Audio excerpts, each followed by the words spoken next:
In part 4 of SUVAT equation derivations, we will encounter the last of the formulas in kinematics. In this lesson, we're going to accomplish two things. We're going to speak about the combined formula, derive the combined formula, talk about when that will be used, and we will also take a look overall at all the SUVAT equations as a whole. Now, the formula we're going to start working with today is what I call the combined formula, or some people refer to it as the range formula. A combined formula, I think, is a better name than the range formula.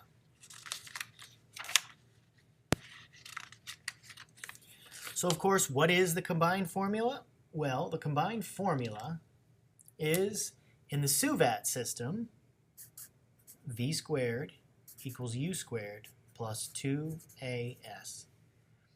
The velocity at any moment in time is equal to the velocity at any moment squared is equal to the initial velocity squared plus 2 times the acceleration times the displacement. In the other SUVAT equations,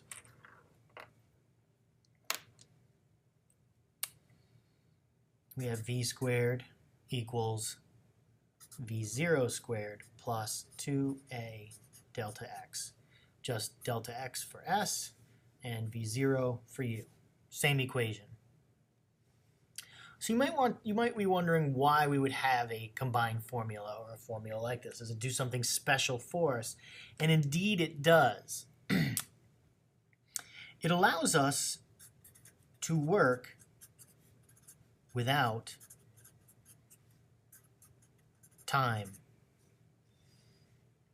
If you notice, all the other equations we've seen to date, the time is part of the equation. Time does not appear in either of these equations. So that's the main reason we would use a combined formula, to work without time and to do a two-step problem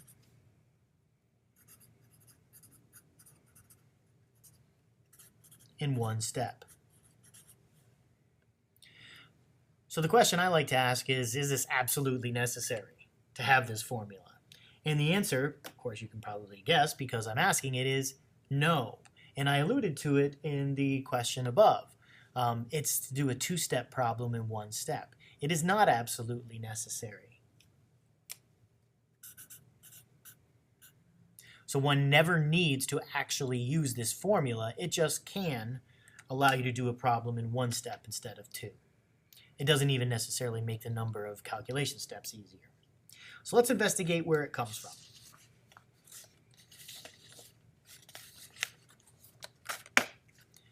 So the derivation of the SUVAT equation, where does it come from?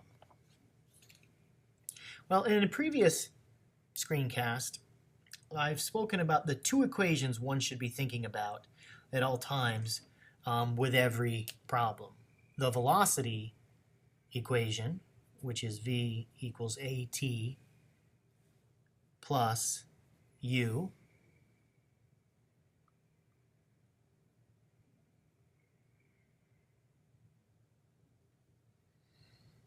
and the displacement equation, which is s equals 1/2 at squared plus v0 plus ut.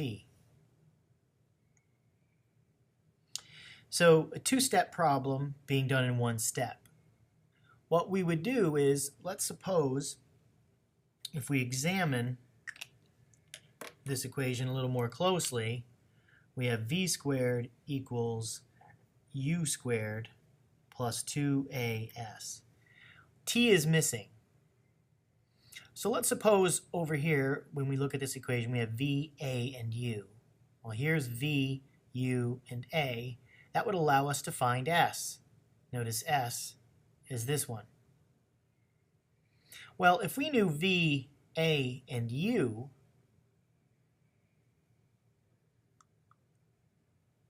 we could find t.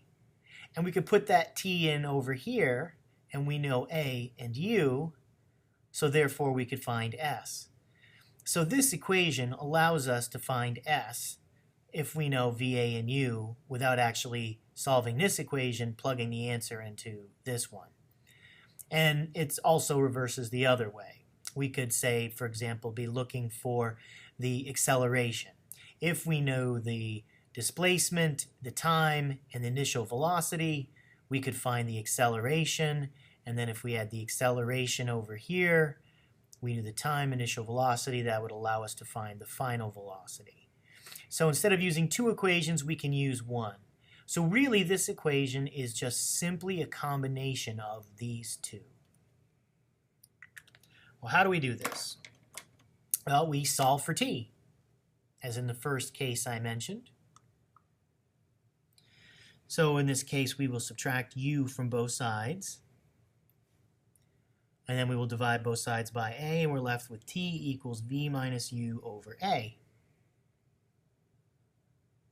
Now, substituting in the other side is going to get a little messy. So we have s equals 1/2 a, and t is now v minus u, the quantity v minus u, over a, and that is squared. And we have u times t, and t is again v minus u over a.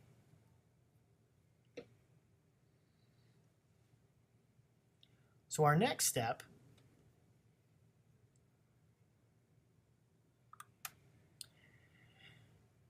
would be to expand this and distribute here. So we have s equals 1/2 a, and using the FOIL method, we end up with v squared minus 2uv plus u squared all over a squared. Distributing here, we get uv minus u squared all over the quantity a. Now when we look at this term here, we can see a squared on the bottom and a on top. So this squared, these two a's and this one are going to cancel with each other. And this 2 is on the bottom, so I'm going to rewrite it as s equals v squared minus 2uv plus u squared all over 2a. And then we have plus uv minus u squared all over a. Now what I'm going to do next is break this apart, because we can see there are some uv and u squared terms here that might be able to cancel out. So we have s equals v squared over 2a minus 2uv over 2a plus u squared over 2a plus uv over a minus u squared over a. Now the first thing you might notice here, of course, is that these 2's cancel. And notice now we've got a v squared over 2a. There's no other v squared term, so that one's by itself. We've got uv over a. That's not it. But here's a uv over a. We have minus uv over a and plus uv over a. So these terms also add to 0. So let's clean this up a little bit. We have s equals v squared over 2a plus u squared over 2a minus u squared over a.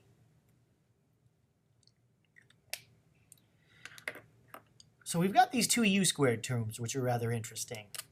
Really what this is we have a negative u squared over a, and here we have a positive 1/2 u squared over a. So this is -1 and this is positive 1/2.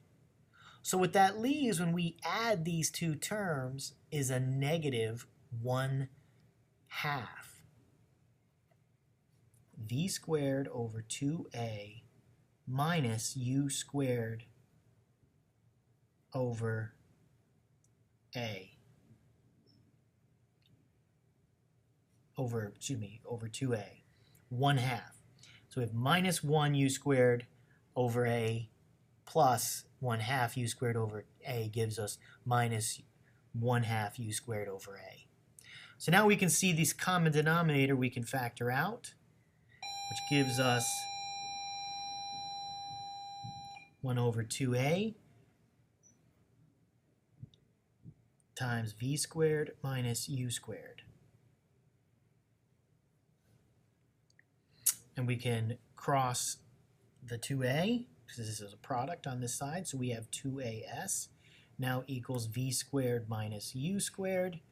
And adding u squared to both sides gives us v squared equals u squared plus 2AS, which is the combined formula.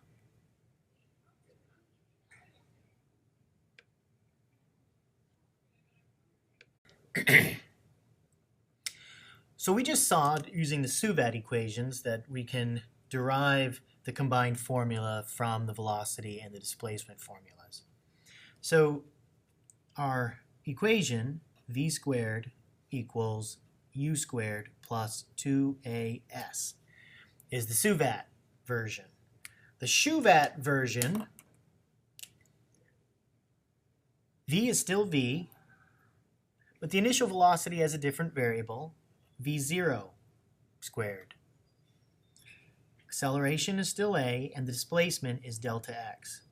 So this is the version in XUVAT form. We could go through the same exact derivation and we would end up with this equation as well. Having seen it in this version, I'm not going to demonstrate it here.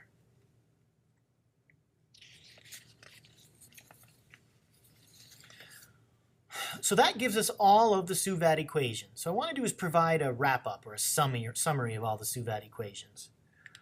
The one that always works is the average speed is always the total distance over the total time. It always works, whether or not the acceleration is constant. In the IB data booklet, these are the SUVAT equations that are given. Remember, every one of these equations, to use it, the acceleration must be constant in order to use them. Now, you will probably notice that there are way fewer of them here than those that I've shown you. And there are a couple reasons for that. One is the IB does not include in the data booklet formulas that are definitions. So, for example, the definition of acceleration is the rate of change of velocity. So that doesn't appear here. It's a definition. One is expected to know it. And in some units and topics in IB physics, the majority of the formulas are definitions. So there'll be very few equations given, and you'll be expected to know many of the definitions off the top of your head. So let's review all of the equations I have shown you in this journey over the last few screencasts. So the first thing I want to do is bring some order to the equations. What I've listed is the SUVAT equations on this side and the XUVAT equations on this side. I'm going to draw some comparisons and contrasts. So if I draw as a horizontal line here, like so, we can see that this equation for displacement, the position minus the initial position, has no counterpart in the SUVAT.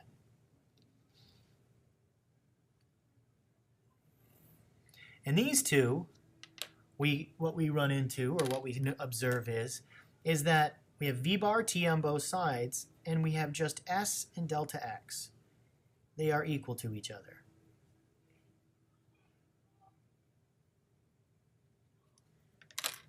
In this equation, these pairings of equations, there are counterparts. And again, we also have s equals delta x. And we add to that u equals v0 and v equals vf. So they're counterparts. Displacement equals average velocity times time, which is just a version of this. The next equation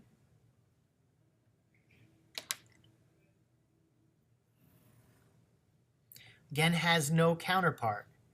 And the reason for that is it involves giving the position. So there's no counterpart. Here in this case, we have virtually identical equations, except that S is substituted for delta X.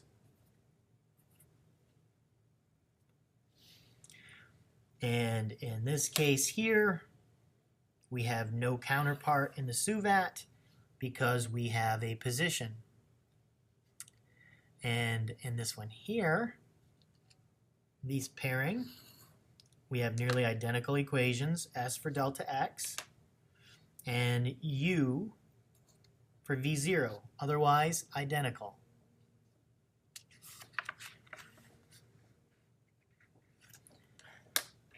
The next equation, you'll notice no counterpart in the SUVAT because, again, it deals with giving position.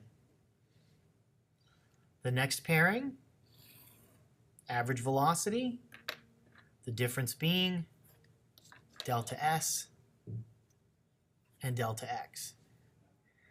And in this pairing, the differences become even smaller, and it's just the expression of the initial velocities, U and V0.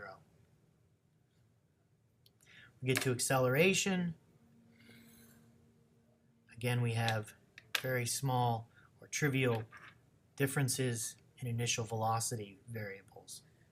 And in the combined formula, we have the difference of U and V0 and S and delta X.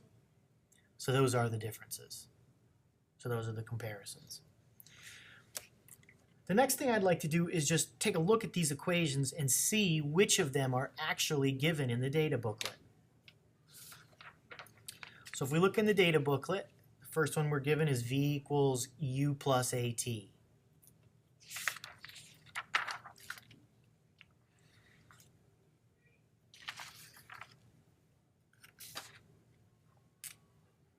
equals AT plus U. It's right there. The next one from the data booklet, S equals 1/2 AT squared plus UT.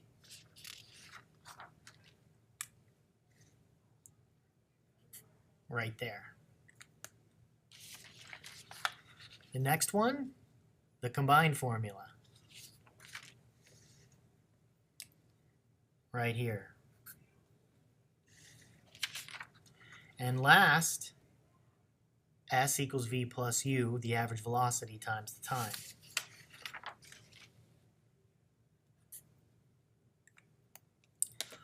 So we can see in looking at the SUVAT equations, we're not given this one. We are not given this one. We are not given this one, which is a definition of velocity. Definition of velocity is displacement over time, or the rate of change of displacement. So it's a definition, it's not given. And I already gave the example of acceleration, the definition not being given. And you'll also, of course, notice that none of the SUVAT equations are there. So you're probably wondering why I've been teaching them to you. And we're going to end with a discussion about why we are learning about the SUVAT and why they're actually better and more valuable for us to know than these. So that's the first take on these equations. The next, I'd like to look at these equations through a different lens. I'd like to look at them as functions.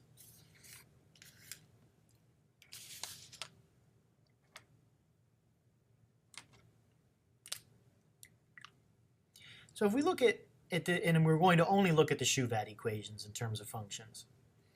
We'll just refer back to the SUVAT occasionally. This is just a difference between two numbers. It's not really something we need to think about as a function. And when I say function, for our purposes, graphing it and looking at it. But if we look at this one here, this one is of the form y equals mx, where the x-axis, or the y-axis is delta x, the displacement, the x-axis is time, and the slope is the average velocity. So it's in the form of a direct relationship, which is also linear.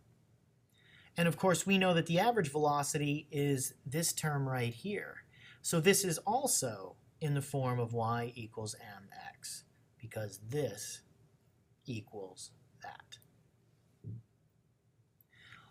When we look at this next equation, we can see y equals mx plus b, where the position is the y-axis, in contrast to the displacement. X-axis is time, the slope is the velocity, and the y-intercept is the initial position. In this next equation, we have something that looks like a parabola with a squared term. So we have y equals, and I'm going to use the letters, the coefficients that are displayed on both Logger and the graphing calculator. The coefficient of the squared term is a, capital A, ax squared. Y equals ax squared. Well, what we can see is then that the y-axis is the displacement, delta x. The x-axis is time. And we can also see then that this capital letter A is equal to 1/2 the acceleration. A equals 1/2 little a.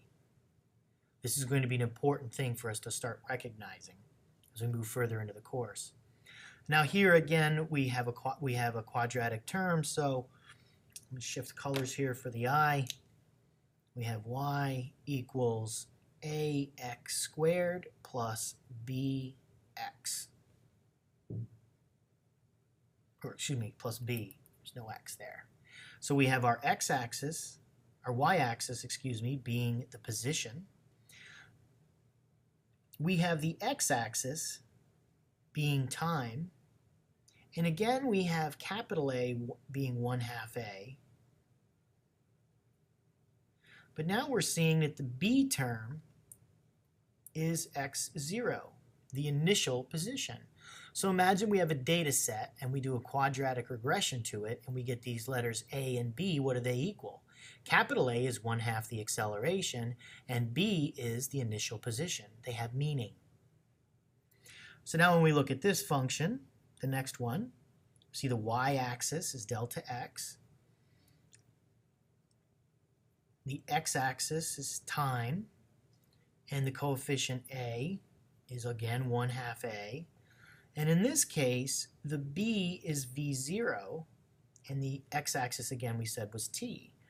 So we have A equals 1/2 a, and in this case, B equals V0. It has a different meaning in this particular case. Looking at the next example, we have the y-axis being the position, x. We have A, capital A, being 1/2 a. The equation takes the form y equals ax squared plus bx plus c. So we see c is the initial position. Again, x-axis is time. And b is v0. So now we have A equals 1/2 the acceleration, B equals V0, and C equals the initial position. So it's a function.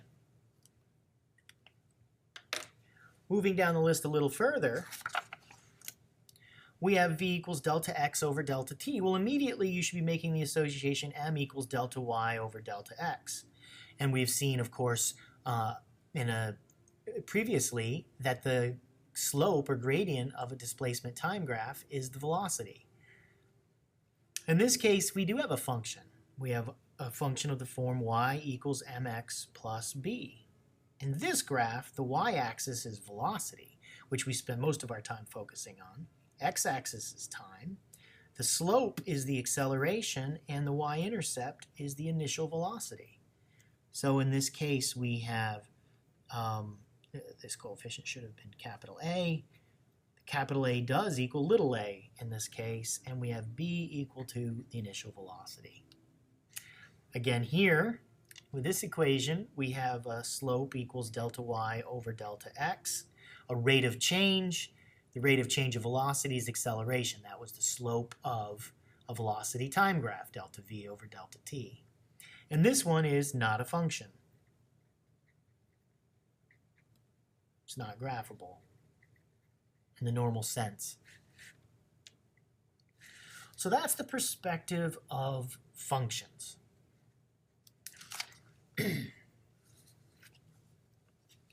What I'd like to look at next is there any way to pare down this list? Is there any way to pare down this list? Well, I'm going to start with our most complicated function. I mean, we look at this one here, and it looks an awful lot like this one. And it looks similar to this one, and it looks similar to this one, and it's got the same letters in it as this one. Is there any connection between them? The answer is, of course, yes, there is a connection between them. And we first recognize this as a parabola, as I showed you on the previous slide. If we look at this equation and compare it to this one, we notice we've got the same two terms, 1/2 at squared and v0t. What's different is this xo.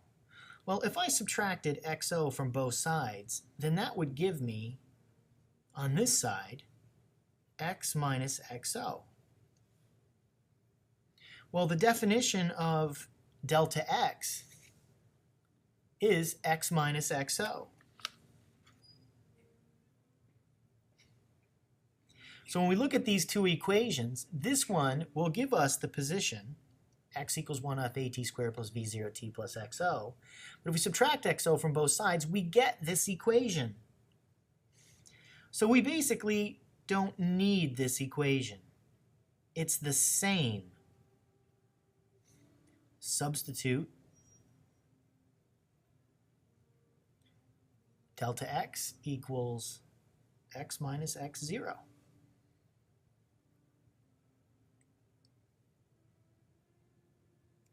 So now let's compare this one. These two looked an awful lot like each other because of the number of terms, but notice this one had a t and this one didn't. That was superficial. If we compare this one and this one, x equals 1/2 at squared, 1/2 at squared.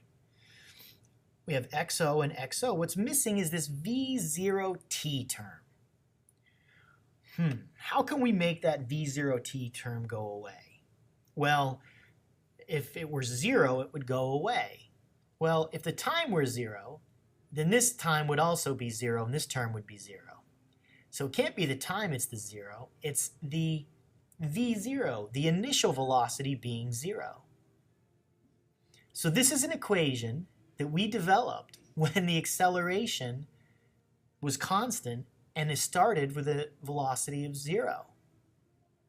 So when the velocity is 0 and we plug 0 in here, this term will drop out. So we actually also don't need this equation.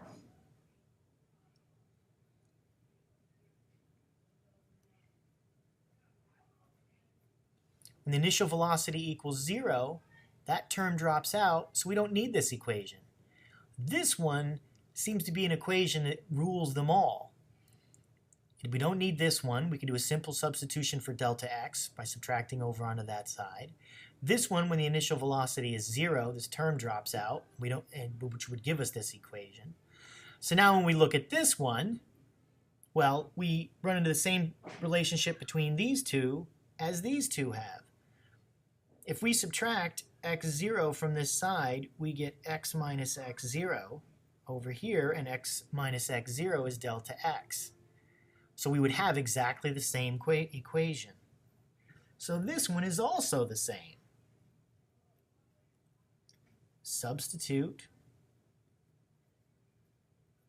delta x equals x minus x0.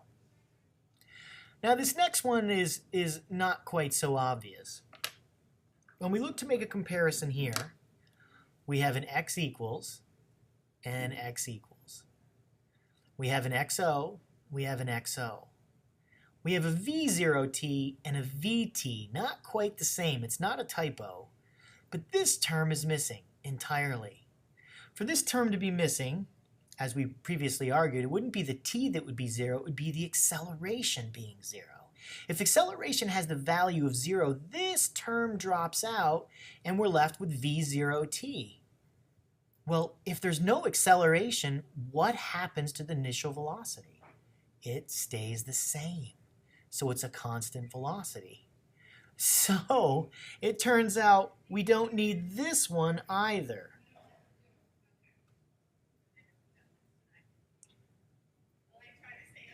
In this case,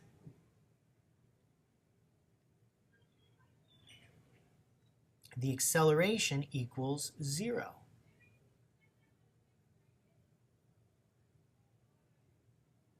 So we are effectively given this one, conceptually this one. This is a definition of displacement. We don't need any of these. And we've got this position equation.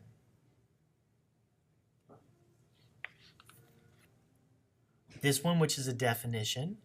This one, which is given. This one, which is a definition. And this one, which is given. So the only equations that we actually have to know in our heads from this entire list, this one, which is a definition,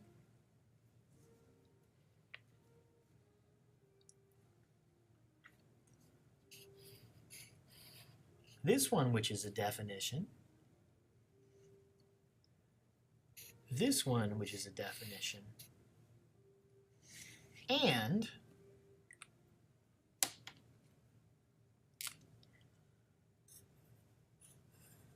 this one is useful,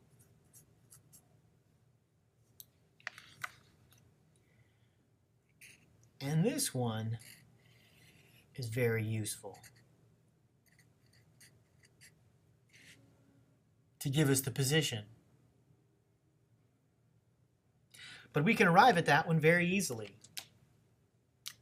because the data booklet gives us S equals 1/2 AT squared plus UT. We know that U is V0 and S is delta X, so delta X is 1/2 AT squared plus V0T. And we know delta X is X minus X0.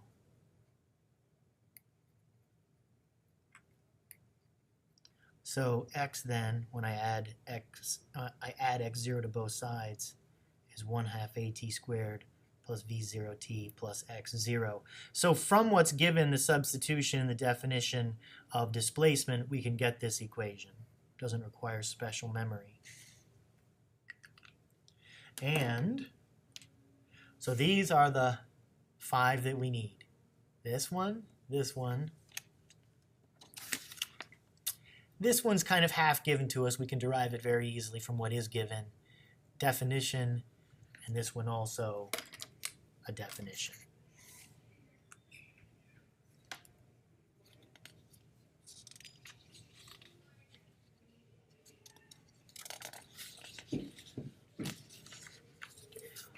So in the beginning, I promised you I would explain why the SUVATs rule.